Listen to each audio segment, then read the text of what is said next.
Playoff Selection Committee joins us as he does every week. Mack, let's start. It was a scintillating finish. Indiana against Penn State. Texas A&M was dominant on the road. How would you describe the discussion, the evaluation between those two teams, particularly as it pertains to Indiana holding on to that 2 spot? Yeah, one of our longer discussions in our meetings, and Indiana, gave them the edge again defensively. We talked about that last week. Certainly offensively as well. You think about Indiana's body of work and wins going at Oregon, against Oregon, at Eugene. The Iowa win. We certainly looked at the Texas A&M win in South Bend. That's a big win for them. The win versus Missouri on the road. Committee talked a little bit about Missouri, not the Missouri team that they've been. Their third quarterback, playing their third quarterback, a true freshman, and just Indiana found a way to find a way, and Mendoza down the stretch, second rated quarterback, passing efficiency. So those were all the things that we talked about and gave Indiana the edge. Okay, Miami is the highest ranked team out of the ACC, and the ACC is a chaotic situation potentially, depending on how these last few weeks play out. It seems as if maybe there was a bit of a course correction on the ranking of the Hurricanes. I know a couple of teams lost, but you also have some head-to-head components to evaluate there. What was the discussion like on Miami? Yeah, I mean, Miami, I think, Rece, you said it, we had some teams lose.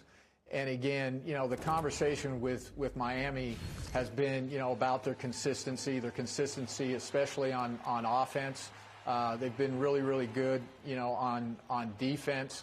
Obviously, the head-to-head with Notre Dame comes up, and, so a lot of conversation about Notre Dame, 7 straight, better defensively than what they were at the beginning of the year.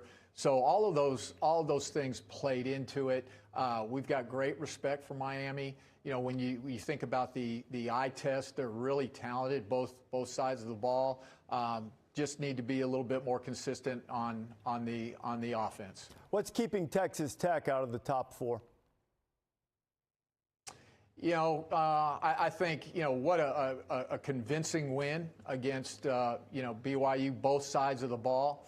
I think, offensively, in the red zone, they've left some points, off the board, kicked a lot of field goals.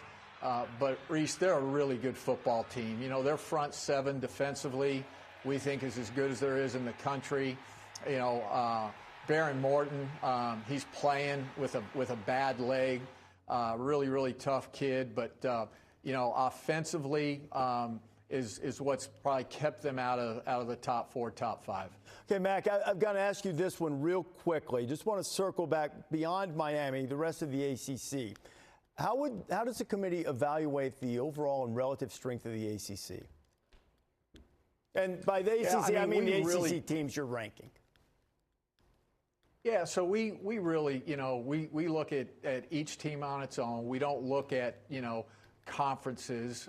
We look at each of the teams. And I think for the ACC, when you look at their non-conference schedule, there really are no signature wins other than Miami versus Notre Dame. And so when we're having that conversation, we look at schedule strength, record strength. That's certainly one of the metrics that come to play.